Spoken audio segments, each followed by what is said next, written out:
du grand dossier. Soyez bien évidemment les bienvenus sur LCI avec aujourd'hui cet enjeu porte-avions, câbles, tous à la merci de l'Iran. Certes, les États-Unis menacent aussi, vous verrez, un sous-marin américain, l'un des plus gros du monde, qui est passé tout près de Gibraltar ces dernières heures. Lanceur d'engins balistiques, il a fait surface en public le jour où Donald Trump a qualifié la réponse de l'Iran de totalement inacceptable. Est-ce un signal nucléaire délibéré? Eh bien, vous le verrez. Et puis, Donald Trump l'assure, il guette le nucléaire iranien depuis l'espace. Qu'en est-il de cette force spatiale américaine? Comment fonctionne-t-elle? Lui permet-elle en effet d'identifier toute personne cherchant à récupérer l'uranium, comme le dit le président américain? Mais en face, donc, l'Iran menace tous azimuts la France, notre porte-avions Charles de Gaulle, en cas de déploiement naval dans le détroit d'Ormuz. Mais et si la menace la plus redoutable était ailleurs? L'Iran pourrait s'attaquer à un trésor sous-marin niché dans les profondeurs du détroit d'Ormuz. Vous allez le découvrir avec nous. Internet, les paiements par carte bancaire ou encore des données personnelles qui transitent via des câbles sous-marins enfouis reliant l'Europe, l'Asie, l'Afrique. Nous vous dirons pourquoi il faut prendre tout cela très au sérieux. Et puis, et si Trump avait peur que l'Iran ne lâche vraiment rien, et si pour toutes ces raisons son voyage en Chine cette semaine était dangereux, il est attendu jeudi à Pékin. Ici, vous voyez des avions cargo américains qui continuent d'arriver sur place pour préparer cette venue. Il aurait voulu régler le problème iranien avant de décoller, le président américain. Il décolle dans 24 heures. Est-ce un échec annoncé? Alors, nous serons bien sûr avec nos équipes sur le terrain. Nous serons en direct des États-Unis. Nous serons également aujourd'hui en direct depuis la Chine. Donc, porte-avions, câbles, tous à la merci de l'Iran. C'est parti. J'ai dit qu'ils étaient vaincus, mais cela ne signifie pas qu'ils sont finis. Nous pourrions continuer pendant encore 2 semaines et frapper toutes les cibles. Les parties américaines continuent, selon des mentalités en grande partie fabriquées et entretenues par le régime sioniste, à s'en tenir à leurs vues unilatérales et à leurs demandes déraisonnables. Et pour tout comprendre, pour tout décrypter, je suis ravie d'accueillir sur ce plateau Gwendoline de Bono. Bonjour. Bonjour. Et merci beaucoup d'être avec nous. Vous êtes grand reporter TF1 LCI. Bonjour à vous, colonel Michel Goya. Merci également d'être avec nous. Vous êtes consultant militaire LCI, auteur du livre Théorie du combattant aux éditions Perrin. Et je rappelle votre note de blog, vos notes de blog sur votre blog La Voix de l'épée. Guillaume Roquette, bonjour et merci également d'être avec nous. Vous êtes directeur de la rédaction du Figaro Magazine. Et puis Bernard Guetta va nous rejoindre également dans quelques minutes pour parler notamment de cette menace qui plane, en tout cas que l'Iran fait planer sur la France et sur le porte-avions Charles de Gaulle. Mais d'abord, commençons avec ce sous-marin américain qui a été vu près de Gibraltar hier soir. Il a fait surface en public donc, et c'est peut-être bien un signal. Avant de l'analyser ensemble, je vous propose de regarder précisément de quoi on parle et ce qui s'est passé grâce au colonel Goya. Colonel, présentez-nous cette USS Alaska, puisque c'est son nom. Ce n'est pas n'importe quel sous-marin qui est apparu non loin de Gibraltar. Oui, alors d'abord c'est un sous-marin nucléaire, mais il faut bien comprendre que lorsqu'on parle de sous-marin nucléaire, on parle de la propulsion. Et donc il y a des sous-marins nucléaires de plusieurs types. Il y a des sous-marins nucléaires à propulsion nucléaire, donc qui peuvent lancer des armements conventionnels. On appelle ça des sous-marins nucléaires d'attaque. Et il y a d'autres qui peuvent lancer des missiles de croisière. Ça, c'est plutôt une spécificité américaine, ou les Russes aussi en ont. Et il y a des sous-marins qui, évidemment, à propulsion nucléaire, qui lancent des engins balistiques, des missiles nucléaires, à tête nucléaire. Et c'est typiquement le cas de l'USS Alaska, qui fait partie de ce qu'on appelle la classe Ohio. Il y en a 14, les Américains en ont 14. Donc ce sont des gros bâtiments, on voit les caractéristiques. À titre de comparaison, les 4 sous-marins nucléaires lanceurs d'engins français, de la classe Triomphant, ils font 14 000 tonnes, ils sont un peu plus petits. Ils nous portons 16 missiles. Un sous-marin de classe Ohio en porte normalement 20 maintenant. Donc des missiles Trident, des missiles intercontinentaux très puissants qui peuvent tirer à plus de 10 000 km. Et qu'est-ce qu'il apporte de plus par rapport aux autres bâtiments et appareils qui impressionnent déjà dans l'armada américaine au large de l'Iran? Alors quand on le montre, c'est généralement pas pour rien. C'est-à-dire normalement, ce type de bâtiment il est destiné à ce qu'on appelle se diluer quelque part, à se poser quelque part et puis à attendre, en espérant que ça ne vienne jamais, le jour où on lui ordonnera d'ouvrir le feu. Si on le montre ou si on en parle, c'est que on veut l'utiliser, toute la puissance, toute la peur en réalité qui peut représenter à des fins politiques. Voilà, Michel Debré, ministre des Armées, ministre de la Défense en 1972, première sortie du redoutable de notre premier SNLE, il appelle l'Algérie en disant regardez, nous avons un SNLE qui va passer devant vos côtes. Donc là, c'est ce qu'on appelle en termes savants un signalement stratégique.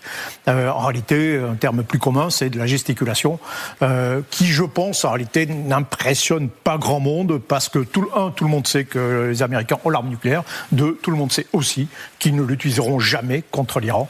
En tout cas, si le message est à destination de l'Iran. Et j'ajouterais même un dernier point, c'est peut-être contre-productif de montrer des armes nucléaires ou de parler du nucléaire face à un pays à qui on veut empêcher d'accéder à ce type d'armes, parce que c'est montrer, c'est leur dire, écoutez, finalement, l'arme nucléaire, c'est pas mal, quoi. Donc, du côté iranien, on peut dire, tiens, oui, vous avez raison, on va continuer d'autres programmes. Mais petite question bonus, il pourrait bel et bien rejoindre l'armada américaine au large de l'Iran pour rejoindre un groupe d'envergure pour des frappes éventuelles ? Non, c'est pas sa mission. Non, au contraire, il ne faut pas mélanger les genres. Okay. Un sous-marin nucléaire lanceur d'engins ne se mêle jamais à une armada, sauf si celle-ci est là pour le protéger éventuellement. Ça participe. Voilà. Donc il est d'abord assez loin quand même des théâtres d'opération. Et puis ne sert à rien près d'un théâtre d'opération. Je rappelle que ces missiles balistiques peuvent tirer jusqu'à 10 000 km, effectivement. Et puis c'est au contraire. Maintenant, il va disparaître à nouveau. Va se diluer quelque part, peut-être dans le Pacifique, peut-être pas dans la Méditerranée, pardon, peut-être revenir de l'Atlantique, on ne sait pas, mais on ne va plus en entendre parler. Très bien, merci beaucoup. Enfin, nous, on va encore en parler un tout petit peu. Gwendoline de Bono, vous êtes d'accord avec le colonel Goya ? C'est de la gesticulation, ce qui n'est pas, forcément une mauvaise chose. Pour pas mal de marins, la gesticulation, c'est aussi de la diplomatie en mer. Mais tout ça n'impressionnera personne, in fine. Mais disons que le signal est un peu haut par rapport à la menace que ça représente. Alors certes, Donald Trump, depuis longtemps, est vraiment déterminé, et le dit, à ce que l'Iran n'ait pas d'armes nucléaires. Ça, c'est une chose. Mais l'Iran ne menace pas les intérêts vitaux des États-Unis. À aucun moment, il n'y a pas de danger existentiel qui vient d'Iran contre les États-Unis. Donc, il n'y a pas de nécessité spécifique d'avoir une grammaire nucléaire à l'égard de l'Iran du point de vue américain. Mais est-ce que peut-être il y a une volonté d'envoyer un message aux partenaires de la région, aux alliés de la région, qui se sont montrés quelquefois réticents ces derniers jours, d'envoyer une forme de résistance supplémentaire, une forme de protection supplémentaire, un message supplémentaire ? Oui, c'est du signalement stratégique, si je dis pas de bêtises. Quand la guerre entre la Russie et l'Ukraine avait commencé, nous, on avait mis un autre sous-marin nucléaire lanceur d'engins à l'eau. Normalement, il y en a un de manière permanente. Là, il y en avait deux. Donc, effectivement, tout ça, c'est des signaux, c'est de la diplomatie, mais en tout cas, pour nos téléspectateurs, ça ne démontre pas que le nucléaire, en tout cas, fasse partie des options aujourd'hui pour Donald Trump. Oui, alors c'est vrai que notre sujet n'était pas tellement l'utilisation du nucléaire par le président américain, parce que c'est une discussion qu'on a quand même déjà pas mal purgée sur ce plateau, mais il y a les questions de message, et notamment effectivement des experts qui disent qu'il y a cette concordance de cette USS Alaska qui est rendue publique au moment où Trump dit « moi je suis pas du tout d'accord avec ce qui est mis sur la table par l'Iran dans le cadre des négociations ».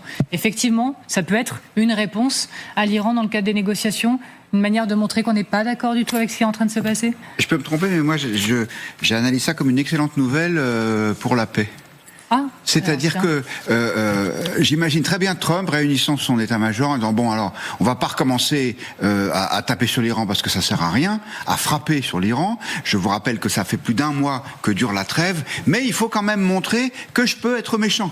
Alors trouvez-moi quelque chose. Et d'où l'apparition soudaine de ce sous-marin dont effectivement le colonel Goya l'a expliqué.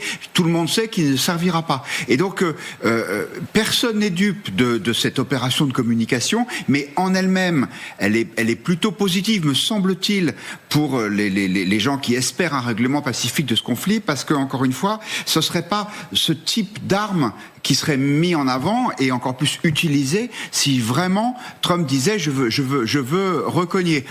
Ou alors c'est un leurre, c'est-à-dire que tout le monde regarde ça et pendant ce temps-là il y a autre chose qui se prépare. Mais moi j'ai plutôt le sentiment que c'est une façon de dire je peux faire quelque chose, mais concrètement ce quelque chose chose, c'est rien, en tout cas rien avec cette arme-là. Bon, je vais vous laisser réagir dans un instant, bien sûr, mais je voudrais qu'on prenne la direction de la Maison-Blanche, parce que Sonia Dridi nous attend, correspondante accréditée à la Maison-Blanche pour TF1 LCI. Bonjour à vous Sonia, merci beaucoup d'être avec nous. Quel est le message envoyé selon vous depuis la Maison-Blanche, depuis la salle de presse de la Maison-Blanche même ? Oui, alors c'est une nouvelle démonstration de force des États-Unis. On sait que Donald Trump continue d'osciller entre pression diplomatique et renforcement de l'armada dans la région. En même temps, les États-Unis ont fait entrer ce USS Alaska dans Gibraltar de façon visible. Donc c'est plutôt un signal envoyé à l'Iran, un nouveau signal pour montrer, pour faire passer le message que les États-Unis continuent de mettre la pression sur la République islamique. On sait que Donald Trump est exaspéré par la situation. Il perd patience. Il a confié, selon The Atlantic, à un proche récemment qu'il en avait assez de cette guerre. Donc, on a l'impression qu'il préférait ne pas rouvrir, relancer les hostilités. En même temps, toutes les options restent sur la table. On sait aussi qu'il s'est fait briefer récemment ici à la Maison-Blanche par le chef du CENTCOM, le commandement militaire américain au Moyen-Orient. Alors, on en saura peut-être plus sur ses intentions dans la prochaine heure, puisque vous voyez, derrière moi, il y a beaucoup de journalistes. C'est le pool américain qui s'apprête à rentrer dans le bureau ovale où Donald Trump prendra des questions d'ici peu de la part des journalistes. Merci beaucoup, Sonia Dridi, correspondante TF1 LCI aux États-Unis. Et bien sûr, on revient vers vous s'il y a ne serait-ce qu'une déclaration qui nous percute, bien sûr. Alors, Guillaume Roquette, intéressant, nous dit, moi je trouve que c'est plutôt une bonne nouvelle pour la paix. L'arrivée, l'émergence de cette USS Alaska. Moi, je le vois plutôt comme un aveu d'impuissance, en réalité. C'est-à-dire, d'abord, on se souvient... C'est incompatible. C'est vrai, c'est vrai. D'abord, on se souvient que il y a quelques mois maintenant, Medvedev en Russie avait été un petit peu insultant vis-à-vis des États-Unis, et la réaction de Donald Trump allait dire, ok, puis c'est ça, j'envoie 2 sous-marins près de la Russie. Bon, on ne sait pas s'ils sont allés, on ne sait pas de quel type de sous-marins il s'agissait, etc. Mais il y a cette idée, voilà, il y a toujours cette possibilité de parler des sous-marins parce que ça impressionne quand même un peu, ça fait peur, voilà. Maintenant, quand on l'évoque maintenant, pour moi, c'est pas crédible en réalité. Tout le monde sait que voilà, ça sera jamais utilisé. Et donc si on en vient à être obligé de menacer, enfin de sortir un engin, un sous-marin, c'est que on doute un petit peu de sa capacité à utiliser conventionnellement, à imposer sa volonté à l'Iran de manière conventionnelle. Donc je pense qu'il aurait été peut-être plus crédible au contraire d'envoyer, dire ok, puis c'est ça, j'envoie un autre porte-avions, j'envoie une division blindée. Ok, maintenant vous voulez pas céder, on va augmenter la pression et on va augmenter déjà les moyens conventionnels. Ça n'a pas été le cas, il n'y a pas de renfort. Tous ceux qui étaient arrivés, tous les éléments qui sont arrivés sur place, c'était des choses qui étaient prévues dès le départ de la guerre, enfin qui auraient dû être là dès le début de la guerre, puis qui ont été envoyés lorsqu'on s'est aperçu qu'il manquait. Mais il n'y a rien de nouveau. Et donc c'est, à mon avis, c'est une carte qui, dont le message est pour le moins un peu, ambigu, quoi, vu de Téhéran. Alors, c'était ma question. À votre avis, vu de Téhéran, comment on regarde cette carte postale nucléaire envoyée près de Gibraltar par le président américain ? Vu de Téhéran, je sais pas. Après, il faut pas oublier là que les équipes du président Trump ont décollé pour la Chine pour préparer le voyage. Donc il y a ça aussi cette semaine pour lui, puisqu'il va faire cette visite d'État de plusieurs jours en Chine. On sait que dans la tête de Trump, la Chine c'est l'adversaire majeur, celui sur lequel il faut se concentrer, celui, il l'a redit il y a encore quelques jours, avec qui il y a un risque de guerre, ce qu'il appelle la grande guerre, de Big One. Donc ça, c'est quand même très présent dans l'esprit du président américain. Je pense que du point de vue des gardiens de la Révolution, ça ne change pas la position qu'est la leur aujourd'hui. Il y a plusieurs nations navales qui sont dans la démonstration de force ces dernières heures.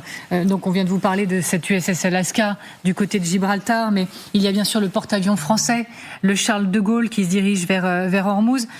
Pas dans la zone de conflit, je le redis encore une fois, et dans le cadre d'un effort conjoint franco-britannique pour rétablir le transit maritime à travers Ormuz. Regardez maintenant cette image, ce destroyer britannique, son petit nom c'est le HMS Dragon, il se dirige lui aussi vers le détroit d'Ormuz. Alors la Royal Navy l'a annoncé aujourd'hui, il passera de mission défensive près de Chypre à une potentielle mission dans le détroit d'Ormuz, alors que les combattants de surface européens se positionnent. C'est autant de nations qui se dirigent vers le conflit, comme je l'ai encore lu ces dernières heures. Oui, c'est avec l'intention au moins d'être présent.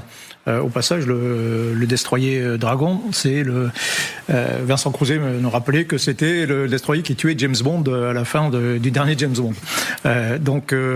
Non, c'est un élément qui est envoyé par le Royaume-Uni pour être là, pour être présent dans cette affaire, dans une optique qui est assez proche de celle de la France, qui est d'être... voilà, il faut en être, mais il ne faut pas être dans la guerre.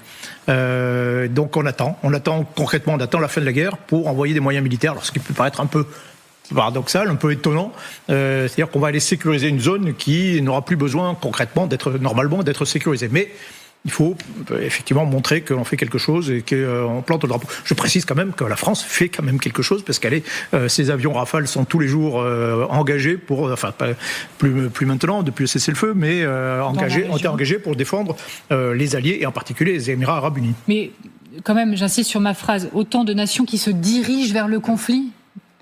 On se dirige vers le conflit quand on se rend dans la zone d'Ormuz. Alors. On se dirige vers une zone de conflit. Ça, de toute façon, on a vu le trajet du porte-avions. Il est passé par le canal de Suez. Ensuite, il faut qu'il passe par le détroit de Bab el-Mandeb. Donc, il y a quand même une prise de risque, puisque les Houthis sont pas loin, même si ils ont tiré en tout et pour tout 3 missiles, si je dis pas de bêtises, dans toute l'opération Epic Fury. Ça reste, pour des militaires, un risque à prendre en compte. Donc, en tout cas, on se dirige vers une zone à risque, même si il est évident que jamais le porte-avions ira dans le détroit d'Ormuz parce que c'est pas son rôle, ni qui va renforcer le blocus américain comme les Iraniens peuvent le sous-entendre. En revanche, ce qu'il faut bien avoir à l'esprit, c'est que pour les Iraniens, à partir de maintenant, le détroit d'Ormuz, c'est totalement à eux. C'est leur position, c'est la position qu'ils essayent de tenir. Donc, eux, maintenant, quand vous leur dites on sécurisera le détroit d'Ormuz quand les conditions le permettent, du point de vue iranien, il n'y aura plus jamais de conditions qui le permettent puisque le détroit d'Ormuz, c'est chez eux. Donc, c'est là où il peut y avoir des risques d'affrontement, évidemment pas direct, mais il faut quand même se souvenir de ce soldat du 7e bataillon de chasseurs alpins, qui est mort à Erbil dans une frappe de drone d'une milice pro-iranienne. Alors, l'Iran n'a évidemment pas revendiqué directement cette frappe, ni les milices, mais dans leur écosystème, il y avait clairement une mention faite au fait que le Charles de Gaulle, à l'époque, était déployé en Méditerranée. Donc, c'est pas parce que le message de la France est clair qu'il est reçu clairement par les gardiens de la République. On va y revenir dans un instant sur ces menaces de l'Iran contre la France et précisément contre le déploiement de ce Charles de Gaulle, de ce porte-avions. Je le redis, les 2 plus grandes puissances navales européennes de l'OTAN se dirigent actuellement vers la zone de conflit. Le message et des conséquences potentielles pour vous, Guillaume. Alors le message, c'est pas du tout de dire on va se mettre aux côtés des Américains et des Israéliens pour faire la guerre à l'Iran. La France et le Royaume-Uni ont répété qu'il n'en était pas question. Le message, c'est de dire nous ne nous désintéressons pas de ce conflit et nous avons des alliés dans la région. Les aéronefs français ont déjà contribué à la protection des Émirats Arabes Unis, avec lesquels nous avons un accord de défense pour mettre hors d'état de nuire des projectiles venant d'Iran. Et donc, je pense que c'est plutôt une mission défensive de nos alliés, et puis pour montrer qu'on est présent dans une zone qui est l'une des plus riches du monde, avec lesquelles on a des accords, notamment des accords de défense. On leur vend des Rafales, donc montrer qu'on est là, qu'on est présent à leur côté, qu'on a des équipements militaires qui sont performants. Ça peut pas nuire. Bernard Guetta, bonjour. Merci beaucoup de nous rejoindre sur ce plateau. Vous êtes bien sûr le bienvenu. Vous êtes eurodéputé Renew et spécialiste de géopolitique internationale. Bonjour. Alors, Bernard Guetta, l'Iran menace la France concernant un éventuel déploiement dans le détroit d'Ormuz. Le porte-avions reste en dehors de la zone de conflit, mais l'Iran a averti d'une réponse décisive, je cite, et immédiate de l'armée en cas de déploiement français et britannique dans le détroit d'Ormuz. Regardez les mots du vice-ministre des Affaires étrangères qui l'a mis sur la table ces dernières heures. Et écoutez maintenant avec le porte-parole de l'armée iranienne. Désormais, les pays qui emboîteront le pas aux États-Unis en imposant des sanctions contre la République islamique d'Iran rencontreront certainement des difficultés pour traverser le détroit. Alors Emmanuel Macron, il calme le jeu ces dernières heures. Il dit nous, on n'a jamais envisagé d'entrer dans le détroit d'Ormuz, mais à quel point cette menace est à prendre au sérieux, selon vous ? Je ne la prends pas très au sérieux parce que je ne pense pas une seconde, je n'imagine pas une seconde que les dirigeants iraniens ne sachent pas très précisément ce que nous, Britanniques et Français, je dis bien Britanniques et Français, avons en tête. Nous avons organisé il y a déjà plusieurs jours une rencontre avec une cinquantaine des États du monde, c'est-à-dire un quart des États du monde, et pas les moindres, pas les plus petits États, non, de vraies puissances, certes moyennes, mais de vraies puissances, pour dire une chose. Il y a une guerre en ce moment à laquelle nous ne prenons pas part et nous n'allons pas prendre part, mais le jour où cette guerre sera terminée, nous assurerons la liberté de navigation dans le détroit d'Ormuz, c'est-à-dire nous ferons respecter le droit international. Alors les dirigeants iraniens ont parfaitement bien compris cela, simplement ils disent écoutez, ne vous en mêlez pas trop, même après, ce serait leur souhait, c'est évident. Et puis il y a un deuxième jeu qui est de dire vous voyez bien, nous avons effrayé ces Britanniques, ces Français et les autres en leur disant ne vous approchez pas, puisqu'ils ne s'approchent pas. Mais ils n'ont jamais eu l'intention de s'approcher pour l'instant. Alors tiens, d'ailleurs, je vais vous soumettre, colonel, à un petit vrai du faux, 3 points qu'on a vu circuler, mais sur lesquels il est sain de remettre un peu les pendules à l'heure. Donc c'est 3 questions qui reviennent régulièrement concernant le porte-avions. Premièrement, le Charles de Gaulle est dans la zone de conflit. Je crois qu'on l'a dit et redit, on va le redire. Il n'est pas dans la zone de conflit. Non, voilà. Ça dépend déjà de ce qu'on appelle la zone de conflit. Oui. Mais non, elle est actuellement en mer Rouge. Il va certainement dépasser le détroit de Bab el-Mandeb et il va se diriger vers la mer d'Arabie. En mesure 2, on appelle ça en termes militaires, en réserve en mesure 2. Et lorsque la situation le permettra, peut-être s'approchera-t-il un peu plus effectivement du théâtre actuellement des opérations. Mais voilà, il restera et volontairement loin de la zone des opérations. Alors menacer la France, c'est menacer les intérêts français dans la région. Les bases françaises sont facilement atteignables. Si effectivement dans les prochaines heures l'Iran décidait de s'en prendre à la France, ce serait facilement faisable. Oui, on voit la carte de la présence française, oui, bien sûr. Et d'ailleurs, je rappelle qu'effectivement, les bases françaises ont déjà été attaquées. Je rappelle que nous avons déjà 3 soldats qui sont tombés depuis le début de ce conflit, dont un en Irak, attaqué sciemment par un groupe allié de l'Iran, utilisant des drones filaires fournis par la Russie, au passage, et donc fournis Iran et à ces groupes en disant vous attaquez les Américains, les bases américaines, et éventuellement avec un ordre direct d'attaquer les Français. Mais nous sommes aussi présents au Liban, nous avons 2 soldats qui sont tombés de la main du Hezbollah. Nous pouvons être menacés à nouveau par les Houthis sur le commerce, mais il ne faut pas oublier sur la carte que Djibouti, c'est pas très loin non plus, notre base à Djibouti, etc. Et puis surtout, nous sommes, je le rappelle, déjà engagés dans la défense au moins des Émirats arabes unis. Alors, et le territoire français peut-il être touché par des missiles iraniens directement ? Non. C'est l'une des questions qui ont un petit peu circulé dans l'atmosphère. C'est une question légitime, mais en l'occurrence, non. Ce qui n'empêche pas l'Iran, éventuellement, de nous attaquer d'autres manières. On se souvient qu'en 1986, ils avaient utilisé, en l'occurrence, des proxys libanais à l'époque pour organiser des attentats à Paris. Alors là, c'est une question pour Guillaume Roquette. Est-ce que, d'une manière ou d'une autre, pour vous, ça doit ralentir notre bras, ralentir notre engagement, notre volonté d'intervenir d'une manière ou d'une autre dans ce conflit, parce que ces menaces planeraient sur nous d'une manière ou d'une autre ? Non, je ne le pense pas. D'abord parce que la peur est rarement bonne conseillère. Parce que dans le passé, la France a déjà fait preuve d'une retenue coupable. Après des attentats dont les Iraniens étaient responsables, ou via le Hezbollah. Je pense évidemment à l'attentat du Drakkar. Il n'y avait pas eu de mesure de rétorsion, il n'y avait pas eu de riposte, il n'y avait pas eu d'élimination ciblée. Est-ce que ça a empêché ensuite les Iraniens de continuer à être agressifs ? Non. Donc je pense qu'il faut assumer ce risque et si on veut tenir notre place, donner l'idée qu'on puisse avoir peur des Iraniens, il me semble que ce serait un message catastrophique. Il faudrait même aller plus loin. Moi, je crois parce que certains, pardonnez-moi, j'additionne un petit élément, mais certains sur ce plateau ont dit la semaine dernière sur mon plateau, ça suffit le discours de c'est pas notre guerre. Il y a un moment où il va falloir se dire que c'est notre guerre aussi et y aller un peu plus fort. Je ne crois pas que ce soit notre guerre parce qu'elle a été très très mal engagée. Elle est dirigée par un homme dont la cohérence n'est pas la plus grande vertu. Donc je ne crois pas que nous devions nous engager dans cette guerre. En revanche, nous devons absolument, et nous avons raison de le faire, et c'est ce que nous faisons, nous engager en faveur du respect du droit international, et du respect du droit international sur un point qui est absolument fondamental, c'est la liberté de circulation dans les mers. Le détroit d'Ormuz n'appartient pas à l'Iran, le détroit d'Ormuz n'appartient pas aux Émirats, n'appartient à aucun de ses riverains.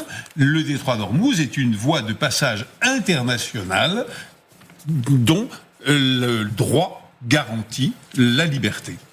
Vous m'avez vu légèrement occupé parce qu'on me signale que Donald Trump peut prendre la parole d'un moment à l'autre depuis le bureau ovale. Et donc à ce moment-là, s'il parle de l'Iran, bien sûr, nous tendrons l'oreille. Vous aurez tort. Pourquoi nous aurons tort? Mais vous aurez tort, parce que cet homme parle 5 fois par jour pour dire n'importe quoi, qu'il parle, et si il y a quelque chose d'important, on vous le dira, et à ce moment-là, on pourra y revenir. On ne va pas rester suspendu aux paroles de cet homme pendant un quart d'heure, qui va nous parler de sa salle de bal et des dorures dans le bureau ovale. Bon. Écoutez, soyons sérieux. Alors, je vais être tout à fait transparente. On le fera, Bernard Guetta. Si Donald Trump parle de l'Iran. Moi, d'ailleurs, je vous encourage à le donner parce qu'on est là pour tout. Mais moi, je n'en peux plus qu'on interrompe des émissions aussi sérieuses que la vôtre pour ça, parce que c'est n'importe quoi. Mais en même temps, au milieu de ces discours-là, parfois, 2-3 phrases changent un peu le climat et l'atmosphère. À 15 secondes près, c'est pas grave. Guillaume. Mais vous savez bien, Bernard Guetta, que c'est ce conflit, il est suspendu aux humeurs de Donald Trump. Mais non, mais c'est pas vrai. Les humeurs ne changent rien au Donald conflit. Trump, Regardez ce qui se passe depuis le début. Voilà. C'est pas ces humeurs qui changent quoi que ce soit. C'est les rapports de force militaire. Donc, mais justement, maintenant, il faut effectivement. L'Amérique s'est engagée de façon hasardeuse dans ce conflit. C'est pour ça que c'est pas nôtre. Là, je suis d'accord avec vous. Si on avait des chances raisonnables de gagner cette guerre, ce serait bien qu'on soit aux côtés des États-Unis. Oui, parce que se débarrasser du régime iranien, ce serait une bonne nouvelle pour tout le monde. Et tant pis pour le droit international. Mais effectivement, sachant qu'on ne sait pas très bien comment Trump va sortir de là, c'est par ses déclarations qu'il va nous donner les indications. Est-ce qu'il veut à nouveau frapper? Est-ce qu'il a trouvé, au contraire, un moyen de tomber d'accord avec les Iraniens? Il a quand même au moins la moitié du jeu dans sa main. Franchement, écoutez, est-ce qu'une intervention de Trump ces jours derniers nous a donné la moindre indication? C'était n'importe quoi. C'est tout n'importe quoi. L'incohérence. Il occupe la scène pour donner l'illusion qu'il maîtrise les choses, alors qu'il ne maîtrise rien du tout. Alors, malgré tout, nous guetterons. Mais non, mais c'est bien. Alors franchement, regardez, je le vis très très bien. Non, mais je trouve ça passionnant comme discussion. C'est une vraie discussion. D'ailleurs, je vais tout vous dire. C'est une discussion qu'on peut avoir parfois entre nous. Et en même temps, voilà, ça s'impose parce que le jour où il dira quelque chose de fort et d'important qui marquera le tournant de la guerre, si on n'écoute pas, on le regrettera aussi certainement. Et vous voyez, chacun est dans son rôle. Et on va essayer de faire au mieux. On continue en tout cas, croyez-moi, de faire au mieux chaque jour et de vous entendre tous avec tous vos points de vue. Maintenant, malgré tout, on va quand même écouter un peu Trump, vous allez le voir. Parce que dans une interview, Donald Trump, il a évoqué la surveillance de l'uranium iranien depuis l'espace. Et ça nous intéresse. Regardez. Oui. Nous obtiendrons l'uranium enrichi de l'Iran à un moment donné, quand nous le voudrons. Nous le surveillons. J'ai créé une chose appelée Space Force, et il surveille cette zone. Si quelqu'un y entrait, il pourrait vous dire son nom, son adresse et le numéro de son badge. Si quelqu'un s'approche de l'endroit, nous le saurons et nous le ferons sauter. Alors, quelle est cette force spatiale américaine? Comment fonctionne-t-elle? Il y a 4 ans, c'est le président américain de l'époque, Donald Trump, qui donnait en partie, tout ne lui revient pas, je le sais, colonel, mais il donnait naissance à la Space Force. Colonel, d'ailleurs, vous allez nous en dire un tout petit peu plus, beaucoup plus même. Colonel Goya, c'est quoi cette Space Force que Trump dit avoir créée, donc? Alors oui, il a raison d'une certaine façon, puisque c'est un nouveau service à côté de l'US Army, de l'US Air Force, de la Navy, et même de fait des Marines. C'est c'est un nouveau service, l'US Space Force, donc qui a été créé en 2019 à l'époque de Donald Trump. Alors c'est un projet qui datait quand même d'avant lui. Et en gros, pour faire très simple, c'est l'armée des satellites. Voilà, c'est toute la force des satellites américains. Alors c'est pas rien, hein, c'est au moins, je crois, 12 000 satellites militaires qui sont utilisés par les Américains. Avec il y a une infrastructure au sol, hein, la grande base, le poste de commandement, c'est dans le Colorado. Vous avez 2 bases de lancement militaires en Alaska et au Cap Canaveral, tout simplement. Et voilà, et cette force, elle gère tous les satellites américains, mais qui servent pas simplement au renseignement, à la surveillance. Ils servent à l'alerte, c'est-à-dire que ces satellites, ils surveillent toutes les zones de tir possibles de missiles nucléaires, de missiles balistiques. Donc ils alertent dès qu'ils, par imagerie thermique, notamment, ils alerteront dès qu'il y a un départ, mais ils servent au renseignement, ils servent au guidage, le GPS, etc., etc. Mais ils servent aussi évidemment au renseignement. Alors pour être très précis, c'est pas forcément la Space Force qui fait le renseignement satellitaire, c'est un autre organisme qui s'appelle l'Office national de reconnaissance, le NRO, qui lui synthétise, parce qu'il y a aussi des satellites de la CIA par exemple, ou d'autres services qui sont renseignés, il synthétise toutes ces informations. On lui donne des zones de surveillance. Donc là, Donald Trump a dit il faut surveiller l'Iran et plus particulièrement tous les sites possibles tous les sites de l'infrastructure du programme nucléaire iranien. Et vous me surveillez tout ça. Et je veux tout savoir sur tout ce qui se passe dans ces zones-là. Le président américain, il va même jusqu'à se vanter que la surveillance par la force spatiale est si performante qu'elle permettrait d'identifier toute personne cherchant à récupérer l'uranium et même son numéro de badge, quoi. Ouais. Et alors il exagère un petit poil, mais quand même non. Là par exemple on voit une photo de Fordo.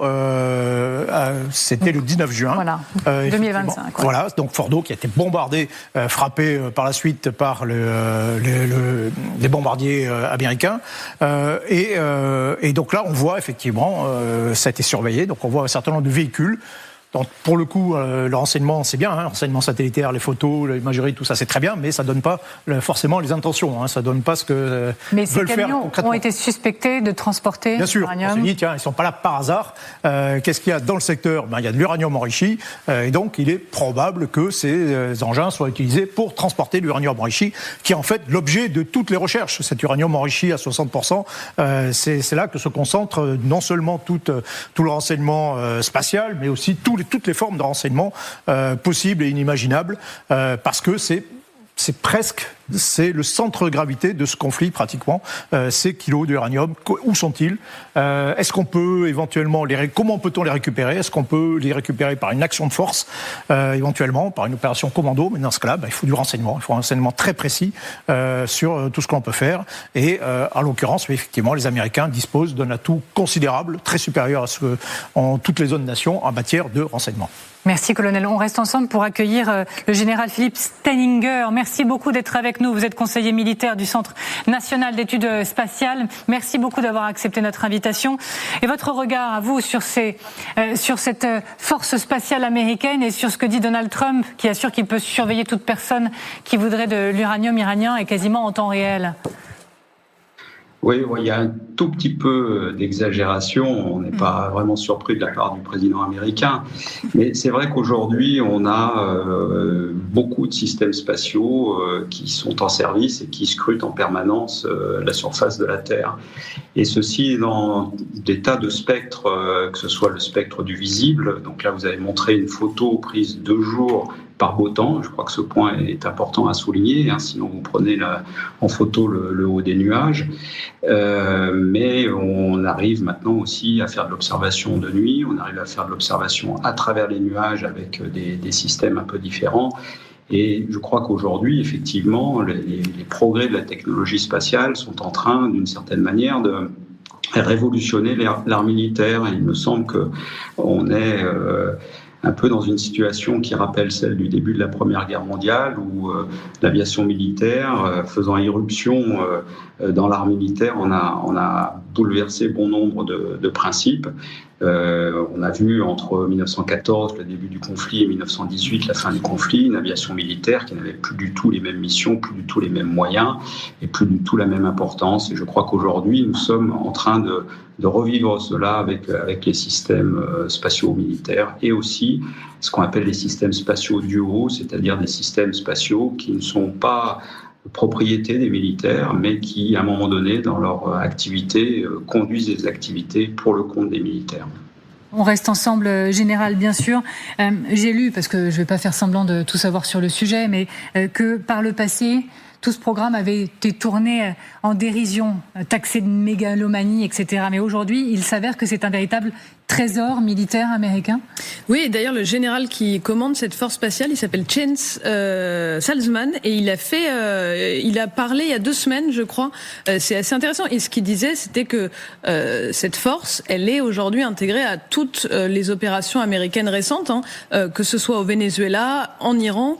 Elle est complètement intégrée dans la planification des opérations. Et oui, c'est un maillon capital qui peut faire beaucoup de choses. On en a pas parlé, mais elle peut faire aussi de la guerre électronique, elle peut brouiller des communications, elle peut s'attaquer à des systèmes cyber, elle peut faire des cyberattaques d'ampleur. Donc, elle est parfaitement intégrée et indispensable aujourd'hui lors des grandes opérations américaines. Je voudrais vous montrer un petit clip, justement mis en ligne, relayé par la Space Force précisément. Regardez, écoutez bien les mots parce qu'on en reparle juste après. The United States is deadly serious about commanding the ultimate high ground of space. Unseen by the world, the Space Force is doing 2 things. First, they're degrading Iranian capability, and second, they're helping to protect American forces. We remain highly vigilant. Coordinated space and cyber operations effectively disrupted communications and sensor networks across the area of responsibility.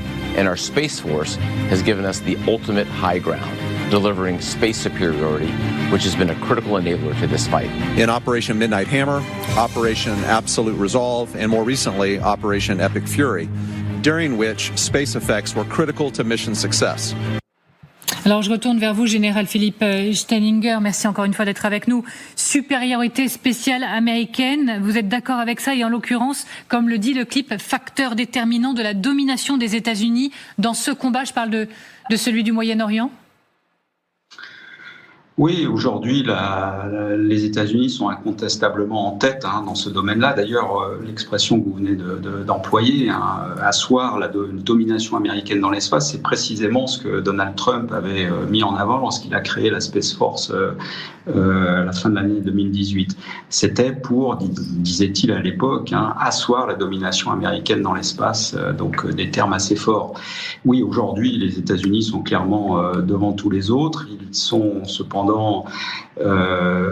pas talonnés, mais suivis de pas si loin que ça par les Chinois. Et puis ensuite, il y a un décrochage très franc avec les Européens derrière. Donc oui, aujourd'hui, on a à la fois en termes de budget, à la fois en termes de capacité, en termes de savoir-faire également, des Américains qui sont très nettement en tête dans le domaine spatial. Allez-y, Bernard Guetta. Vous savez, moi, ce qui me frappe beaucoup, c'est que la guerre d'aujourd'hui, c'est à la fois la plus haute des technologies, en l'occurrence spatiale, et l'arbalète, parce que les drones, c'est l'arbalète, je veux dire, c'est les armes les plus simples. Et ce qui est dépassé, enfin, largement dépassé, c'est la guerre d'il y a 3 ans, d'il y a 5 ans, d'il y a 6 mois, c'est-à-dire les avions les plus sophistiqués, les sous-marins. Non, c'est autre chose là.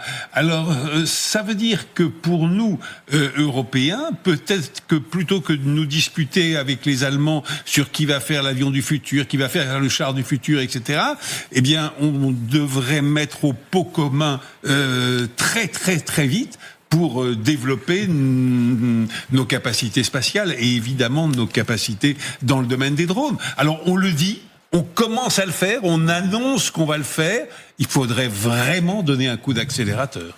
Guillaume ? Oui, vous avez vu que symboliquement, l'une des 3 armées françaises, la composante aérienne, avait changé de nom. Maintenant, c'est plus l'armée de l'air, c'est l'armée de l'air et de l'espace, qui montre bien que c'est pris en compte au plus haut niveau. Maintenant, je reviens aux images qu'on est en train de voir là.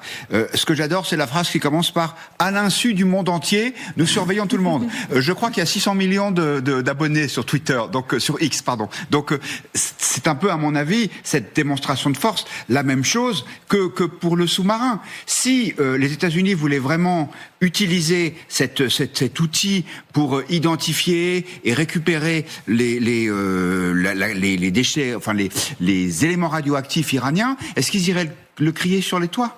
Ça va inciter les Iraniens à protéger encore plus les sites sur lesquels sont installés cette demi-tonne que tout le monde recherche. Donc, il me semble que c'est aussi là encore un moyen pour Trump de dire « Regardez, je suis très fort, je peux faire ce que je veux », mais il n'y a pas forcément d'action derrière. L'arbre qui cache non pas la forêt, mais la misère, quoi. Oui, en tout cas, la volonté d'une présence médiatique qui est inversement proportionnelle à l'effort réel sur le terrain militaire. Gwendoline. Non, juste une chose sur ce que change le spatial en Israël. Quand on est en reportage, donc j'étais il y a 3 semaines, vous avez maintenant, moi ça m'a beaucoup surpris quand je suis arrivée, ces préalertes qui sonnent sur votre téléphone, qui se met à sonner dans tous les sens, même s'il est en silencieux, éteint ce que vous voulez. Et la préalerte, elle arrive 10 minutes avant l'arrivée du missile, quand le missile, en fait, part et lancé d'Iran. Et ça, c'est le spatial, en fait, qui permet, en l'occurrence à tout un pays, aux Israéliens d'avoir 10 minutes, ce qui est... Alors, peut-être que nos téléspectateurs trouvent ça peu, c'est énorme. 10 minutes, on a largement le temps de trouver un abri, largement le temps quand même de s'organiser. Et après, vous avez une alerte si le missile arrive dans votre zone, où là, il y a moins de temps. Mais ce système de préalerte, c'est parce qu'il y a des satellites qui regardent et qui voient le déclenchement des missiles. Largement le temps de s'organiser quand on est une population qui est conditionnée chaque jour à pouvoir potentiellement se recevoir. Et surtout quand il y a des abris partout, ce qui n'est pas le cas dans d'autres pays. Mais ce système, vous le trouvez aussi en Ukraine aujourd'hui. Non, il n'y a pas de préalerte en Ukraine. Ah si, bien. Non, il y a des sirènes, mais il n'y a pas de préalerte avec 10 minutes. Il y a des préalertes sur les téléphones portables. Je les ai vus avec les personnes qui m'accompagnaient. Non, bien sûr que oui, il y a. Grâce aux Américains d'ailleurs. En l'occurrence, les Américains ne donnent plus d'armes, ils ne donnent plus un centime, mais en revanche, ils donnent accès à leurs services de renseignement. Alors, pardon. Non. Je retourne un instant vers le général qui nous attend également toujours en direct, qui est donc conseiller militaire du président du Centre national d'études spatiales. Malgré tout, on voit bien que l'Iran conserve de nombreux secrets sur son uranium, l'endroit où il se trouve, s'il a été transporté. Bon, ça veut dire que soit ce système américain n'est pas infaillible, soit que les Iraniens ont bien des manières de pouvoir le contrecarrer. Oui, il n'y a pas de système de surveillance, aussi performant soit-il, qui ne soit pas faillible. Donc évidemment, c'est pas parce que vous avez une couverture permanente d'un théâtre par différents types de capteurs que vous connaissez tout dans les activités qui se déroulent sur ce théâtre. C'est bien évident, et en particulier lorsque ces activités probablement se déroulent largement de manière souterraine. Donc effectivement, il y a beaucoup de pièces qui manquent sans doute au puzzle encore, s'agissant de la problématique particulière que vous soulignez du nucléaire iranien, c'est évident. Merci infiniment, Général Stenninger, d'avoir été avec nous. C'était précieux de vous entendre. Il y a une information qui vient de nous parvenir à l'instant. Le porte-avions Charles de Gaulle, dont nous parlions tous ensemble il y a quelques minutes encore, a franchi le détroit de Bab el-Mandeb et se trouve maintenant dans le golfe d'Aden avec la ministre des Armées à son bord. Catherine Vautrin, me dit-on, est à bord. Les images devraient nous parvenir d'ici peu, d'ici quelques instants. D'ailleurs, c'est le compte X de Catherine Vautrin qui donne ces informations. Elle écrit « Là où vous allez, la France s'engage. Vous portez sa grandeur, sa force et son honneur. » Au large de Djibouti, dit-elle, en publiant une image et des images qu'on est en train de sortir. On va essayer de vous les montrer au plus vite. Pourquoi ça vous fait réagir, Bernard Guetta ? Non, je me demandais comment la ministre est arrivée sur le porte-avions. Mais en avion, j'imagine, puisque c'est un porte-avions. Oui, certes, ça a du sens. Bon voilà, franchir Bab el-Mandeb, ça a du sens puisqu'on connaît la zone d'arrivée, mais chaque cap est bien sûr scruté. Bab el-Mandeb, c'est pas rien, c'est aussi un symbole. Oui, bien sûr. Et parmi les inconnus de cette guerre, ou les mystères, c'est la relative passivité de rebelles houthis, qui sont des alliés de l'Iran, incontestablement, et qui ont quand même, il faut le rappeler, harcelé le commerce maritime dans toute la région, qui, de fait, aurait pu menacer éventuellement l'escadre française passant dans la région, et qui est mystérieusement absente des débats.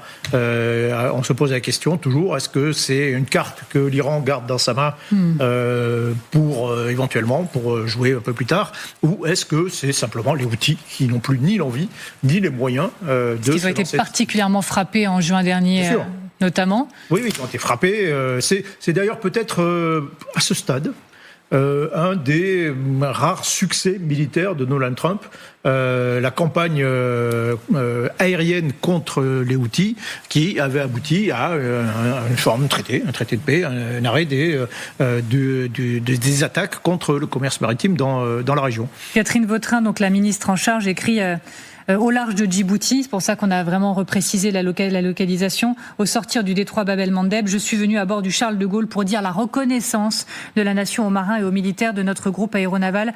La mission continue. On continue, nous, d'analyser le message qui est envoyé à la région, peut-être à Donald Trump, au monde, peut-être même aux Français, de nous dire, écoutez, nous sommes là, nous sommes capables d'être présents. Bernard Guetta, aux Européens. Aux Européens et aux nations que l'Union européenne et la Grande-Bretagne mobilise sur cette future défense de la liberté de navigation dans le détroit d'Ormuz. Petite question, parce que je revois les images et il faut quand même bien se mettre en tête que certaines zones sont extrêmement restreintes. Il y a des passages qui sont très resserrés. À quel point c'est risqué pour le groupe aéronaval de passer dans ces zones ?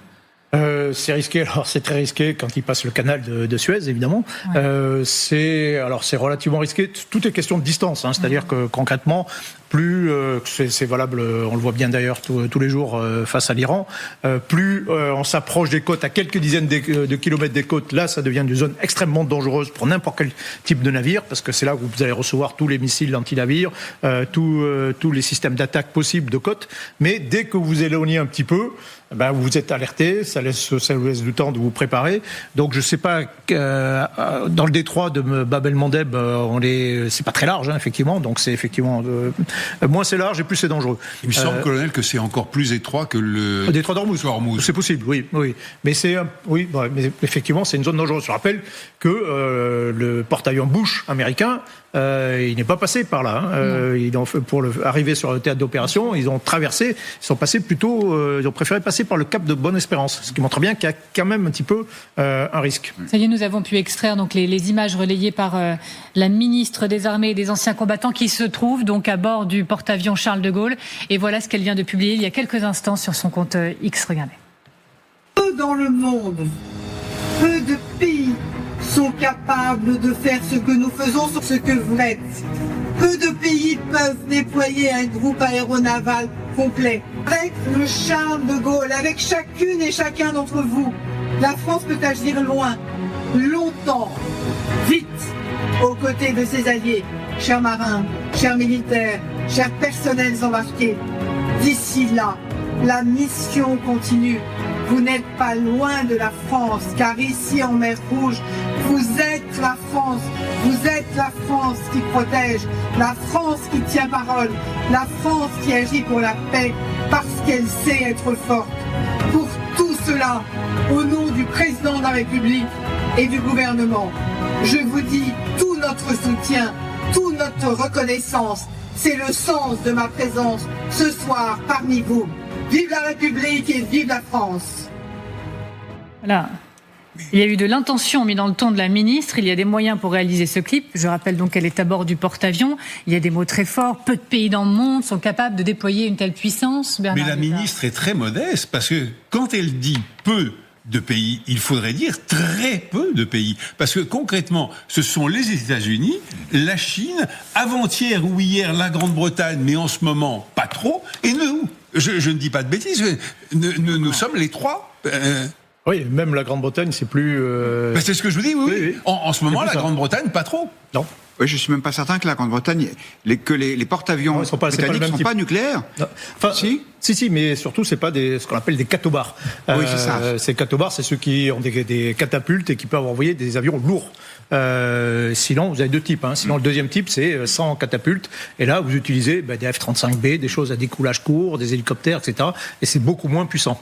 Mais donc voilà, l'aristocratie du porte-avions, c'est le porte-avions catobar. Et puis il y a les Américains, les Chinois et le. Oui, et puis quant à la marine chinoise, oui, elle est impressionnante, évidemment, en nombre de bâtiments et tout ce qu'on on l'a pas encore vu véritablement en opération. Non. Et paraît-il qu'il y a des points d'interrogation. Moi, je n'en sais rien, mais on le dit. Alors, on le sait, dans une guerre d'images. Je vous l'apprends pas, on en parle chaque jour. Dans cette guerre d'images-là, quelle pierre on a voulu apporter à notre édifice et à celui du conflit au Moyen-Orient? Avec le Charles de Gaulle, et avec ce clip, avec le fait d'envoyer notre ministre sur place sur le porte-avions et d'utiliser des mots forts et martiaux pour dire à quel point nous sommes présents. L'Europe et les puissances moyennes qui refusent les tentations hégémoniques des États-Unis et de la Chine et qui refusent la manière, disons, artisanale dont est menée cette opération par les États-Unis. Gwendoline ? Oui, alors après, je me souviens, on est encore dans cette séquence, même si on l'oublie un peu, sur l'Ukraine, on dit quoi ? On a fait, pareil, une coalition des volontaires où on dit... S'il y a des garanties de sécurité, s'il y a un cessez-le-feu, alors on se tiendra aux côtés des Ukrainiens. Les Ukrainiens peuvent parfois nous reprocher cette position. Là, je pense que c'est aussi de dire, voilà, on redit, s'il y a un cessez-le-feu, on sera prêt à. Là, c'est un peu de montrer que les moyens de ce qu'on dit politiquement, ils sont là, ils sont prêts, ils sont, comme le disait le colonel, en mesure d'eux, que c'est pas que des mots et que ça n'arrivera jamais. Effectivement, la dimension européenne est importante, Bernard Guetta le soulignait, mais ce qui est important aussi, c'est que c'est Madame Vautrin qui est litroyée sur le Charles de Gaulle, c'est pas Madame von der Leyen. Donc ces outils, cette capacité militaire, elle est un instrument de souveraineté. D'ailleurs, le président de la République l'a rappelé lorsqu'il est allé lui-même sur le Charles de Gaulle, je crois que c'était au large de Chypre, il y a quelques semaines. Et donc, c'est intéressant parce que ça fait aussi partie du narratif gouvernemental. C'est la France puissance. C'est-à-dire que, effectivement, il y a une coalition, mais ce sont des outils français dirigés par des militaires et une force politique française qui sont à l'œuvre. La dernière chose, c'est qu'à mon avis, Sébastien Lecornu, qui a un fort tropisme pour les affaires militaires, lui aussi va vouloir y aller, parce que ça devient maintenant un must dans les représentants du pouvoir exécutif français d'aller sur le Charles de Gaulle. Ancien ministre des Armées également. Vous avez mille fois raison, parce que ce qui se passe aujourd'hui, c'est que les premiers pas de la défense commune... Pardonnez-moi. Le moment prévu est arrivé, Donald Trump s'exprime. On dit, est-ce que Trump a un plan ? Eh bien, je peux vous dire que oui, j'ai le meilleur plan. L'Iran a été complètement anéanti sur le plan militaire. Il reste plus grand-chose, sans doute pendant la trêve, ils se sont remis sur pied, mais ils vont pas tout reconstruire en un jour. Et j'ai un plan qui est très simple. Je ne sais pas pourquoi vous le dites pas ainsi. Moi, je ne veux pas que l'Iran se dote de l'arme nucléaire. Ils sont très dangereux. C'est épouvantable ce qui s'est produit en Iran. Ils ont tué 42 000 personnes au cours des 2 derniers mois. 42 000 personnes. En tout cas, c'est ce qu'on sait. 42 000 personnes. Ils ont tué beaucoup de personnes au cours des dernières semaines, mais ils en ont tué 42 000. Il y a un mois et demi. Des manifestants sans armes, pas violents, et ils ont commencé à tirer dessus. Donc on ne va pas les laisser faire. Voilà notre plan. On me demande quel est notre plan. Le plan est très simple. Le blocus faisait partie d'un génie militaire, comme le Venezuela, par exemple. On a la plus grande armée dans le monde, de très très loin. On a énormément de munitions, on a refait les stocks, on a des meilleures munitions qu'il y a 2 mois lorsqu'on a lancé cette opération. C'est très simple. L'Iran ne peut pas avoir d'armes nucléaires, on ne le permettra pas. Et si l'Iran se dotait de l'arme nucléaire, il n'y aurait plus de Moyen-Orient, il n'y aurait plus Israël, il s'attaquerait à l'Europe, on rend service au monde. Ça fait 47 ans que ça dure. D'autres présidents et les présidents de d'autres pays au pouvoir auraient dû le faire et pourtant ils n'ont rien fait. Donc le plan est très simple, l'Iran n'aura jamais l'arme nucléaire, je peux vous l'assurer.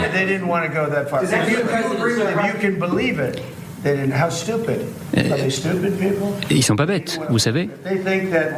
Ils pensent que moi je vais m'enlacer, certains vont mettre la pression sur moi, mais non, pas du tout.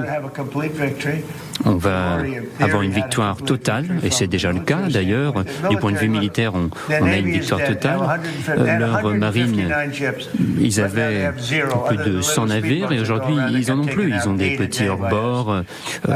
On en détruit environ 8 par jour. Ils n'ont plus d'armée de l'air, ils n'ont plus de forces de défense aérienne. into service over the last 3 weeks, probably. But essentially, they have no anti-aircraft. Vous savez, en somme, ils n'ont plus de radar, ils n'ont plus de moyens de défense aérienne, leurs dirigeants ont été tués, la première rangée, la deuxième et 50% de la troisième. Et puis, ils reviennent, ils veulent négocier, et ils nous font une proposition véritablement stupide.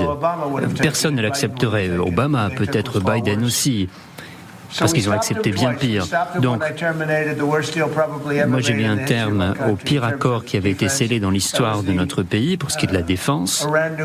C'était l'accord sur le nucléaire iranien signé par Barack Obama. Lui, il aurait laissé l'Iran se doter d'armes nucléaires en 1 an.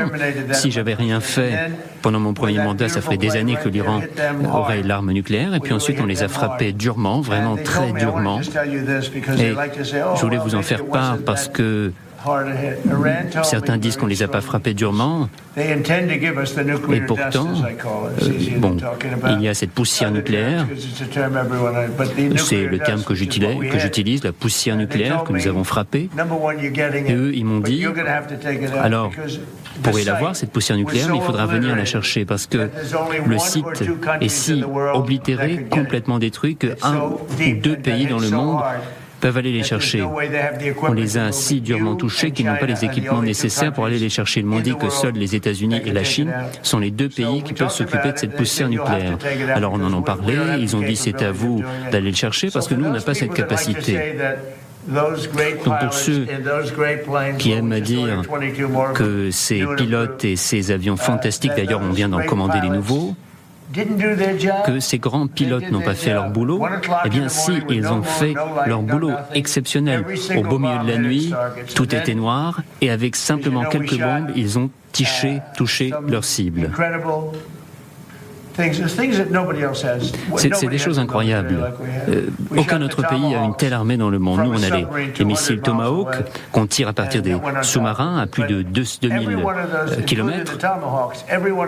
Et tous ces Tomahawks, tous ces missiles, toutes ces armes ont touché parfaitement leur cible avec grande précision. Et je veux le dire ici en public, ils m'ont dit tout à fait ouvertement qu'il y a uniquement 2 pays dans le monde qui peuvent s'occuper de cette poussière-là, parce que nous avons les équipements nécessaires. C'est la Chine et ce sont les États-Unis. Donc je voulais vous dire simplement que ces pilotes ont fait un boulot incroyable, un boulot très dangereux à 1h du matin, au beau milieu de la nuit. Pensez-y, il n'y avait pas de lune, il n'y avait pas de lumière. Et chacune de ces bombes a touché sa cible dans une montagne faite de granit qui a complètement explosé. Ils ne peuvent pas le récupérer, même s'ils le voulaient, ils ne peuvent pas le récupérer. Et on ne prendra pas ce risque.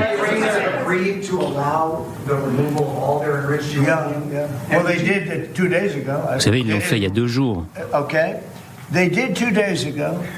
Il y a 2 jours, ils nous ont dit « c'est à vous de le prendre ».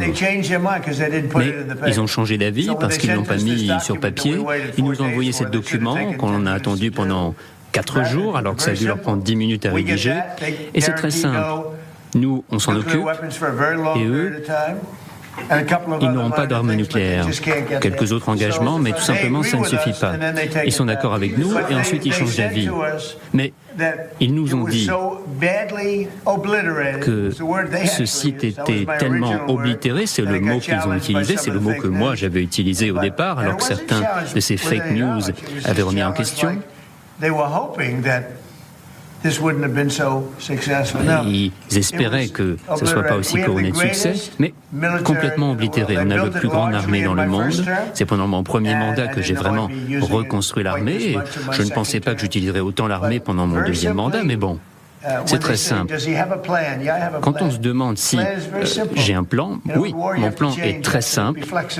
Il faut savoir évoluer, il faut être flexible, il faut avoir plusieurs cartes en main. Mais moi, j'ai un grand plan. Ce plan, c'est que l'Iran n'aura jamais l'arme nucléaire. Et dans leur lettre, ils ne l'ont pas dit. Vous avez parlé de changements en Iran. Le leadership, est-ce que vous pensez pouvoir négocier avec ces dirigeants-là pour avoir un accord? Oui, je pense que oui, il y a les modérés et puis il y a les dingues. Et je pense que les modérés, ils sont plus respectés. Les dingues, ils veulent se battre jusqu'au bout, vous savez. Donc la lutte sera très courte. C'est un peu comme dans notre pays, on a des dingues aussi dans notre pays. Moi je dis que ce sont des dingues, des gens bêtes, mais en Iran il y a les modérés qui sont vraiment prêts à faire un accord, et les modérés ont un peu peur des dingues, mais bon. Le niveau de férocité, de contestation, les gens veulent descendre dans la rue, mais ils n'ont pas d'armes, à feu. Alors nous, on pensait que les Kurdes auraient des armes, les Kurdes nous ont soutenus, ils ont une excellente réputation, et le Congrès les soutient, mais c'est vrai qu'ils se battent, mais il faut les payer, donc on est assez déçus des Kurdes. Moi, j'ai dit que ça ne fonctionnerait pas depuis le début. Moi, je n'étais pas d'accord avec ce qu'ils ont fait. Moi, j'ai dit qu'ils n'y arriveront pas. Et j'avais raison. Moi, j'aime avoir raison. Bon, c'est dommage sur ce coup-là. Nous, on a dit certaines armes avec des munitions, des armes qui auraient dû être livrées, mais ils les ont gardées. Moi, j'avais dit depuis le départ qu'ils les garderaient. Mais qu'est-ce que j'en sais dans le fond ? Le cessez-le-feu, est-ce qu'il reste en place ? Alors moi je dirais qu'actuellement, j'ai même pas fini. Ce texte, je l'ai jeté à la poubelle, il est épouvantable, j'ai même pas perdu mon temps à le lire. C'est leur assurance vie. Le comprennent bien ces gens-là. Autour de moi, il y a des médecins. Moi, je dirais que le cessez-le-feu, c'est leur assurance vie. Mais quand un docteur vous dit, vous savez, votre proche a une chance d'1% de survie, bon, ça c'est un des meilleurs reporters à Washington, allez-y. 2 questions sur la santé, si je puis me permettre. Il y a eu un rapport qui a été publié disant que les accords sur les médicaments représentaient 25 milliards d'économies au cours des 10 prochaines années sur nos marchés aux États-Unis. Et puis ça rend les gens en meilleure santé. Ça, sur un tout autre sujet, mais sur l'Iran, il l'assure, le texte qu'il avait sur la table avec les Iraniens, il l'a jeté à la poubelle. Il l'assure surtout, il a dit 2 fois, j'ai un plan très simple, que l'Iran n'est pas le nucléaire. On va s'arrêter sur ce premier point parce que ça vous a fait réagir, Bernard Guetta. Ça m'a fait réagir parce que cet homme qui est le président des États-Unis confond plan et objectif, ce qui est quand même extraordinaire. Qu'il ait un objectif qui est d'empêcher le régime iranien de se doter d'armes nucléaires, ben oui, c'est clair, et on ne peut que l'approuver. Et on ne peut évidemment que l'approuver. Mais ça n'est pas un plan. Comment est-ce qu'il veut arriver à cet objectif ? C'est ça qu'on aimerait entendre. Et une réaction que j'ai perçue à ma gauche du côté du colonel Goya, c'est quand il a dit « le blocus fait partie d'un génie militaire ». Et pourquoi ça vous a fait sourire, il faut le dire ? Forcément, ça fait forcément sourire. C'est-à-dire qu'il se prend pour Alexandre le Grand, très certainement, alors qu'effectivement, il ne sait même pas ce que c'est que confond d'objectif et un plan. Il a un objectif, effectivement, qui est louable, il pourrait y en avoir d'autres, le renversement du régime, etc. Mais cet homme, manifestement, n'a pas de plan. Voilà. Il a parlé pendant 10 minutes, dans tous les sens. Il a répété X fois des choses qu'il a déjà dit, par ailleurs, mais il n'a aucune voie, aucun plan pour obtenir son objectif, hormis le blocus, d'accord, son blocus des ports iraniens. Et puis, il n'a même pas évoqué, notez qu'il n'a pas du tout parlé, par exemple, du détroit d'Ormuz. Et éventuellement, la menace de renouveler des frappes aériennes sur le sol iranien, dont il n'a même pas parlé non plus, mais c'est tout. Donc on sent, moi je sens un homme qui est quand même un peu impuissant en réalité. Mais Gwendoline, je vous donne la parole juste après. Je m'attendais pas à ce qu'il parle du plan, parce qu'il y en a forcément un, en tout cas que les militaires planifient. Pendant ce temps-là, j'imagine pas que l'armée américaine ne planifie pas, mais je m'attends pas à ce qu'il en parle nécessairement en conférence de presse. Mais il faut noter tout de même qu'il ne varie pas sur cette question qui est extrêmement importante pour les Américains, qui est le fait que l'Iran n'ait pas accès à l'arme nucléaire. Alors après, on peut détailler ce que ça veut dire concrètement. Mais il y a surtout une information, pardonnez-moi, mais qu'il laisse filtrer depuis plusieurs heures maintenant. Il l'a laissé fuiter auprès de Fox et maintenant il le dit publiquement. Il assure que les Iraniens autour de la table disent nous, même si on veut récupérer l'uranium enterré, on n'y arrivera pas. Il n'y a que les Chinois ou vous qui pouvez le faire, Américains. Ça, c'est tout à fait crédible d'imaginer qu'effectivement les Iraniens ne puissent pas récupérer leur propre uranium et qu'ils s'en remettent aux Américains ou aux Chinois. Pour nos téléspectateurs, ce qu'il faut comprendre, c'est que au total, il y a 9 tonnes d'uranium qui est enrichi à des degrés divers. Il y en a 440 kilos qui sont enrichis à 60%. Donc si on parle des 9 tonnes, sur certains sites, je pense à Fordo, Natanz, évidemment que c'est des capacités techniques extrêmement compliquées. Pour les 440 kilos d'uranium enrichi qui sont en grande partie sur le site d'Ispahan, on voit que même ces derniers jours, les Iraniens ont protégé les tunnels, etc., etc. Je suis pas sûr que les Iraniens aient pas pu se garder une capacité d'accès. Honnêtement, je pense que c'est impossible à dire sur ce plateau. Mais si on parle de l'ensemble, c'est sûr que c'est très compliqué à récupérer. Bernard Guetta, Guillaume, et après on va parler des câbles sous-marins, c'est important d'en parler. Oui. Moi je dirais quand même que Donald Trump a probablement un plan en tête, mais un plan qui est extraordinairement humiliant pour les États-Unis et inquiétant pour toutes les démocraties du monde. C'est d'aller demander au président chinois, Monsieur Xi, de l'aider à obtenir des concessions des Iraniens. Et alors, si c'est vraiment ça, et il y a de grandes probabilités pour que ce soit vraiment ça, il faut se demander quel en serait le prix du côté chinois. Et du côté chinois, c'est horrible à dire, mais ça serait vraisemblablement: cher Monsieur Trump, vous resterez inactif le jour où nous attaquerons Taïwan. Et ce sera jeudi et vendredi qu'on connaîtra peut-être le prix à payer pour Donald Trump du côté chinois. Comme ça, non, bien évidemment, on l'aura compris. Allez-y Guillaume, et j'avance sur l'histoire des câbles. Je vous jure que c'est pas par esprit de contradiction, mais moi je trouve que Donald Trump, il est relativement lisible. C'est-à-dire que, en gros, il dit effectivement, l'objectif c'est que l'Iran n'ait pas l'arme nucléaire. Pour ça, il faut quoi ? Il faut que les installations d'enrichissement soient détruites. Et là, il explique que ces militaires ont fait un boulot formidable et que même la nuit, ils arrivent à tirer. Ce qui, effectivement, ça doit être le cas depuis 1950 à peu près, mais enfin c'est pas grave. On peut toujours se réjouir. Et deuxièmement, il dit, il y a plus que les Chinois et nous qui pouvons récupérer l'uranium enrichi. Ça veut dire quoi ? Ça veut dire que il y a plus de danger de court terme. Il pourrait presque aujourd'hui dire, regardez, j'ai gagné, j'ai obtenu mon objectif de guerre, donc je peux arrêter. En tout cas, ce qui est certain, c'est que évidemment, il fanfaronne, mais il n'est pas dans une logique de surenchère. Pour reprendre le sujet du début de cette émission, il n'a pas dit « j'ai l'intention d'ici 48 heures d'utiliser les ogives nucléaires de mon sous-marin ». Certes, vu comme ça, on y reviendra à n'en pas douter, mais je voudrais qu'on prenne le temps de s'arrêter sur ce qu'il est peut-être, à cette heure, l'une des menaces les plus redoutables. Téhéran menace d'attaquer ce qu'on appellerait presque un trésor sous-marin dans les profondeurs du détroit d'Ormuz. Téhéran compte attaquer pourquoi pas, les câbles sous-marins dans le détroit. De quoi parle-t-on ? Moi, je vous parle d'Internet, de paiement par carte, je vous parle de quotidien, mais on va plus loin avec Gwendoline de Bono qui va tout vous expliquer. Gwendoline de Bono, donc des câbles sous-marins, on ne les voit pas, mais c'est une cible qui est bien sûr ultra sensible et concernante. Également. Oui, et sous le détroit d'Ormuz, on en compte une dizaine. Donc voilà à quoi ça ressemble à peu près en image. C'est des lignes qui sont passées sous l'eau et qui permettent de transmettre les télécommunications. C'est 95% de l'Internet qui passe par ce genre de câble. Pas par Ormuz, mais par ce genre de câble. Et ceux du détroit d'Ormuz, ils fournissent en priorité les pays du Golfe, mais pas seulement. Vous avez le câble Asie-Afrique-Europe, qui est un des points de départ se situe à Doha.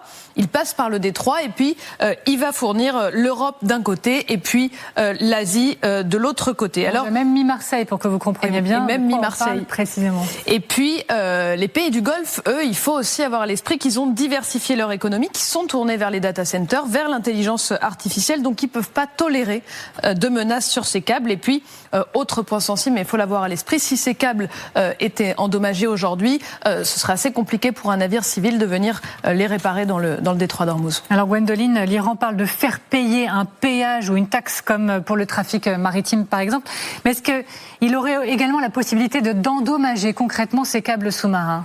Alors techniquement oui, parce qu'il suffit d'une ancre qui traîne, on a déjà eu le cas dans le passé, puis par ailleurs l'Iran a déjà menacé il y a 3 semaines d'endommager ces câbles. Alors vous avez une faible profondeur d'eau dans le détroit d'Ormuz qui simplifie l'opération, il n'y a que 50 à 200 mètres de profondeur Et puis, l'Iran possède des petits sous-marins, les Radir, et la marine iranienne a annoncé qu'ils étaient déployés dans le détroit. Une fois qu'on a dit ça, il faut tout de même pas oublier que le commandement américain, le CENTCOM, surveille le détroit 24 heures sur 24 et qu'il y a peu de pays au monde, y compris les alliés de l'Iran, qui sont prêts à accepter une forme de chantage digital. Merci infiniment, Gwendoline de Bono. Alors, Bernard Guetta, vous avez réagi quand j'ai dit on va parler des câbles. Vous avez dit oui, c'est un sujet extrêmement important.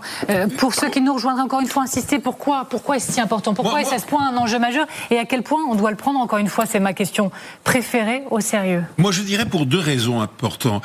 C'est que les Iraniens n'ont pas honte d'abattre leurs cartes. Qu'est-ce qu'ils disent ? Ils disent on va assurer la protection des câbles sous-marins. Sous-entendu, il faudra nous payer. C'est un travail que l'on va faire pour le bien du monde entier. Mais ça veut dire, si nous ne sommes pas payés, malheureusement, ils pourraient être endommagés. Endommagés par qui ? Par eux-mêmes. Ça s'appelle un chantage. Ça s'appelle une tentative d'extorsion de fonds. Mais il peut être efficace, ce chantage ? Ça, je ne dirais pas qu'il serait complètement inefficace. Mais en revanche, ce qui est intéressant, c'est que en parlant des câbles sous-marins, il ne parle plus de demander un droit de passage sur le détroit d'Ormuz. Pourquoi ? Parce qu'ils se rendent très très bien compte que ça ne passe pas, cette histoire de péage sur le détroit, ça ne passe pas auprès des Chinois, ça ne passe pas probablement auprès des Russes, ça ne passe auprès de personne, parce que à ce moment-là, pourquoi pas un péage hispano-marocain sur le détroit de Gibraltar, etc. C'est une folie furieuse. Ils ne pourront pas imposer le péage sur le détroit. En revanche, le chantage à la destruction des câbles, oui, ça peut marcher. Parce qu'ils ne diront jamais, c'est nous qui les avons endommagés. Ils diront, vous voyez, vous ne nous avez pas payé pour assurer la protection, et malheureusement, des voyous, on ne sait pas qui, les ont endommagés. Il faut rappeler à quel point c'est concret, parce qu'on a dû en parler, une bonne dizaine de fois ensemble, colonel Goya, dans le cadre de la guerre Russie-Ukraine. Il y a eu des câbles, bel et bien endommagés, dans les profondeurs maritimes. Oui, c'est une réalité. Bien sûr, mais c'est des choses qui arrivent aussi de manière très accidentelle. Je crois qu'il y a 200 incidents de câbles, coupures de câbles par an. Tout simplement parce que une encre qui traîne, ça suffit à l'endommager. Mais d'abord, notre premier élément, c'est que tous ces câbles, si on peut revoir la carte, ils passent dans les eaux omanaises, sauf un. Donc ça veut dire qu'il faut aller dans les eaux omanaises pour aller les eaux territoriales omanaises pour aller les couper. Donc ça c'est l'ensemble. Mais si on se concentre sur le détroit, il y a derrière tout ça, il y a toujours, on y revient, cette intention peut-être de nationaliser l'ensemble du détroit d'Ormuz de la part des Iraniens. Voilà. Vous voyez, en fait, ils passent très près surtout près des côtes omanaises. Au passage, les pays du Golfe ont quand même un peu anticipé le risque. C'est-à-dire qu'ils ont toujours quand même conservé de bonnes connexions terrestres et que surtout, ils ont beaucoup déporté, notamment l'Arabie Saoudite, leur communication dans la mer Rouge. En fait, il passe beaucoup plus de choses par la mer Rouge que par le détroit d'Ormuz. Mais malgré tout, ce serait une gêne considérable si ces câbles étaient effectivement coupés. Et je précise que effectivement, il y avait 5 navires qui servaient à la réparation, qui sont gérés par une société aux Émirats. Ils ont la charge de la réparation de tous les câbles qui sont dans le détroit d'Ormuz. Et sur ces 5 navires, il n'y en a plus qu'un en réalité qui est dans la zone. Et puis il faudrait effectivement qu'il soit escorté au moins pour pouvoir faire son boulot. Donc oui, c'est à nouveau une nouvelle prise d'otage, ou début de prise d'otage de la part des Iraniens. Les conséquences seraient quand même moins graves que pour le commerce maritime, mais elles seraient graves malgré tout quand même. Et se pose derrière tout ça, la question malgré tout du contrôle du détroit. À un moment donné, il faudra faire quelque chose pour imposer à l'Iran. Il faut imposer de force quelque chose à l'Iran. Pour l'instant, on en est loin. Juste vous remettre une phrase de Donald Trump qu'il a prononcée il y a quelques instants. Le cessez-le-feu ne tient qu'à un fil. Voilà. On est dans le cadre de négociations. À tout moment, effectivement, tout peut repartir. Pourquoi ça vous fait réagir cette fois, Guillaume ? Non, le cessez-le-feu ne tient qu'à un câble, en l'occurrence. Oui, voilà. Bon, je regrette pas de vous avoir donné la parole quand même. Pardon, j'arrête. Non, mais bien sûr. Est-ce que, encore une fois, tout sous-pesé, à tout moment, tout peut rebasculer ? Ou tout ça, ce sont des mots dans le cadre de négociations et c'est tout ? Tout peut, parce que un dérapage est toujours possible, mais ça ne serait ni l'intérêt des Iraniens, ni l'intérêt de Donald Trump. Mais oui, mais des dérapages sont possibles, évidemment. Surtout quand on voit la puissance de feu réunie dans une seule zone, dans une seule région, à tout moment. Il suffit même d'un tir. Une situation pour que tout dégénère ? Non, pas forcément. Il y aura pas. Ça reste malgré tout maîtrisé. Ça dégénérera si, au bout de quelques semaines, par exemple, rien ne se passe. Donc, il faudra peut-être effectivement passer à autre chose. Mais tout ça vient, je termine juste là-dessus, du fait que cette guerre précédente a été mal menée, c'est-à-dire qu'elle a été mal finie. Elle a été ratée par Donald Trump et on se retrouve en situation où les Iraniens ont encore toutes les cartes en main et pire, en ont en plus et se croient vainqueurs. Un petit mot de conclusion ? Non, vous voulez dire la guerre des 12 jours, oui. Et je suis bien Non, mais le mois de frappe. Oui, mais même la guerre des 12 jours aussi, je pense qu'on serait d'accord. Oui. Je pense qu'on serait d'accord. Mais c'est parce que l'indécision et l'incohérence de ce président américain. Merci beaucoup Bernard Guetta d'avoir été avec nous une nouvelle fois. On n'a pas été si percuté que ça par le président américain, on s'en est bien sorti, je crois. Absolument. Merci beaucoup Guillaume Roquette d'avoir également été avec nous. Merci Gwendoline de Bono, c'est toujours précieux. Merci à vous Colonel Goya. Merci à vous de nous avoir regardés. N'oubliez pas, vous avez le podcast avec le QR code qui est en bas de l'écran. Vous scannez, vous flashez, vous nous retrouvez, vous nous écoutez sur toutes les plateformes habituelles.